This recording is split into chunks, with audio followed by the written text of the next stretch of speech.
Hoje a gente conversa com a jornalista investigativa que cobre meio ambiente da Pública, a Ana Beatriz Anjos. Ana Beatriz, bem-vinda ao ICL, bom dia. Bom dia, obrigada. Duas propostas legislativas que ameaçam seriamente o meio ambiente e o combate à crise climática receberam apoio maciço da bancada do Rio Grande do Sul na Câmara dos Deputados. Os projetos, segundo especialistas, podem contribuir para que ocorram novas tragédias, como a enfrentada hoje pelo Estado. Um deles pode acelerar a destruição de 1/3 dos Pampas. A Ana Beatriz tem mais informações. Que propostas são essas e os riscos que elas envolvem? Ana, por favor, conta pra gente. Exatamente.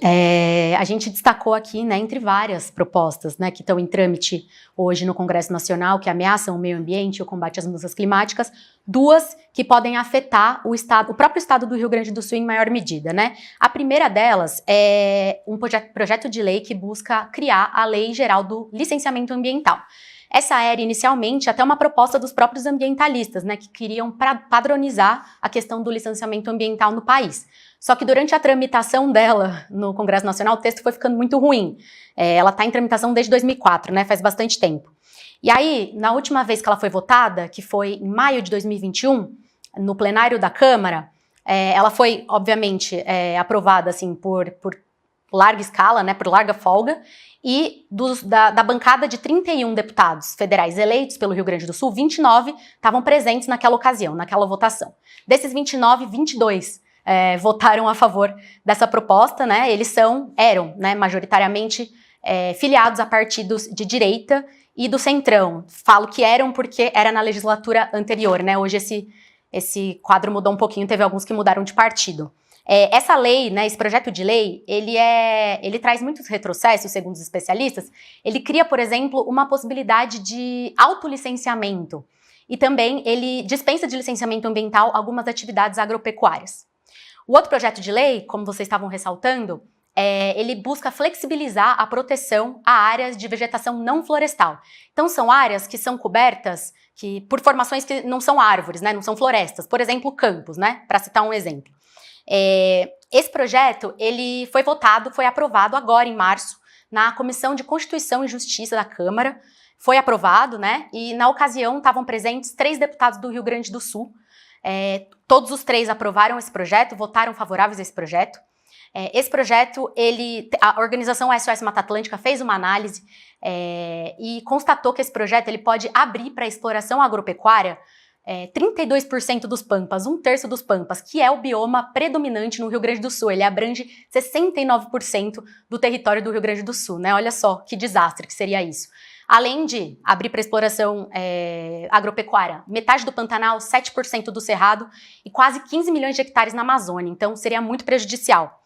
No caso desse projeto de lei, ele é ainda pior porque, além dele ter sido apoiado, né, pelos deputados federais do Rio Grande do Sul, ele foi proposto por deputados gaúchos. Então, a primeira versão desse texto foi apresentada em 2019 pelo deputado Alceu Moreira, que é do MDB do Rio Grande do Sul, e a versão atual, né, que foi votada em março na CCJ, foi apresentada, de autoria do Lucas Hedeker, que é um deputado federal do Rio Grande do Sul pelo PSDB. E esse texto, inclusive, ele é considerado pior do que o texto original, porque ele amplia, inclusive, a possibilidade, né, de destruição dessas áreas de vegetação não florestal. E aí, é curioso que a gente tem visto o avanço, e é um ótimo panorama que a gente tem agora, do avanço das legislações ambientais negativas. A gente está, como a gente teve agora há pouco, nessa entrevista que a gente teve agora há pouco com o Márcio, ele disse para a gente que continua avançando projetos contra o meio ambiente, mesmo quando a gente vendo a catástrofe acontecendo. E com a participação, curiosamente, de deputados do Rio Grande do Sul. O Lucas Hedeker, por exemplo, é um dos maiores antiambientalistas do Congresso Federal. Pode ver qualquer pauta dessa bancada da motosserra, o Lucas Hedeker está participando. E é incrível, César, como não há nada que faça com que esses parlamentares repensem os seus posicionamentos, vivendo a tragédia, e vendo a tragédia acontecendo no seu quintal, no caso, como os deputados do Rio Grande do Sul. Sabe qual é a única força capaz de fazê-los rever essa estrutura, o Will, Ana, Vivi e a nossa comunidade? O voto popular. Então, me parece que isso deve ser um tema muito determinante, Ana, para as eleições municipais desse ano, porque o que está em jogo aí, me parece que é o que o William falou, a questão não estamos mais na beira do abismo, a gente já caiu, e a essa altura a gente está procurando algo para se segurar e evitar bater no fundo dessa crise climática, porque não se trata mais de, não, isso vai ser um problema daqui a alguns anos, tá? A gente está no meio da crise climática e me parece que a única força de promover algum tipo de reformulação nesse sentido, né, Ana, é o próprio voto popular, na medida em que os parlamentares percebem que eles deixam de ser eleitos com base nesse tipo de atuação, né, Ana? Exatamente, né? As mudanças climáticas têm tudo a ver com o que está acontecendo no Rio Grande do Sul. Acho que vocês devem ter falado isso muito nos últimos dias, mas a gente precisa pontuar isso o tempo todo, porque essa conexão ela não está muito clara ainda para a população brasileira, né, na maioria da população.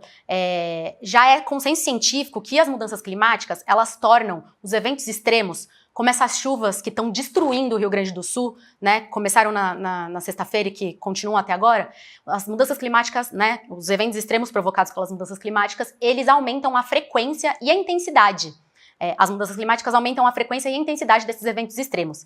Então, assim, é consenso científico que isso acontece e a gente vê, né, a bancada do Rio Grande do Sul nos últimos dias atuando muito fortemente para enviar ajuda, né, para as pessoas que foram atingidas pelas chuvas, para reconstruir o estado, né, porque pelo que a gente vê nas imagens, a infraestrutura ali de várias cidades foi completamente destruída, foi completamente comprometida e é isso que tem que ser feito nesse momento, claro, né, as pessoas estão sofrendo, elas estão precisando das coisas mais básicas, é isso que deve ser feito, só que a gente precisa apontar a gritante contradição entre a postura desses parlamentares nesse momento pós-tragédia, em que obviamente há uma preocupação genuína deles com o estado deles, mas que eles também estão sendo cobrados, né, para enviar ajuda, e a postura deles no momento em que são discutidos e votados esses projetos de lei, né, no Congresso Nacional, que atacam a legislação ambiental, que atacam o combate às mudanças climáticas. Aí, como a gente vê, a situação muda bastante de figura, né? Muitos deles ali do Rio Grande do Sul, infelizmente não é uma exclusividade do estado do Rio Grande do Sul, isso a gente vê na grande maioria dos estados, votam ali sempre para atacar essas legislações, enfraquecer essas legislações. É importante lembrar que boa parte, né, a maioria da bancada do Rio Grande do Sul no Congresso Nacional, ela integra oficialmente a Frente Parlamentar da Agropecuária, né, a bancada ruralista. Então a gente vê que 16 dos 31 deputados e 2 dos 3 senadores do Rio Grande do Sul votam alinhados, né, com os interesses do agro, que frequentemente são contrários a essa pauta ambiental, a essa pauta climática. E, curiosamente, essa galera que está sumida agora durante a ajuda no Rio Grande do Sul, né? A gente não tem visto esses deputados falando sobre os esforços de reconstrução, de salvamento e de amenização da dor das pessoas que estão passando por essa tragédia enorme. Tem uns deputados aí que desapareceram, já eles aparecem quando a situação estiver normalizada. E a reportagem da Ana Beatriz você acompanha na Pública. Fiquem atentos. Na semana que vem, na quinta-feira, a gente está de volta com Entre Linhas do Poder. Então, Ana Beatriz, muito obrigada. Bom dia para você. Até semana que vem. Bom dia. Obrigada. Obrigado, Ana.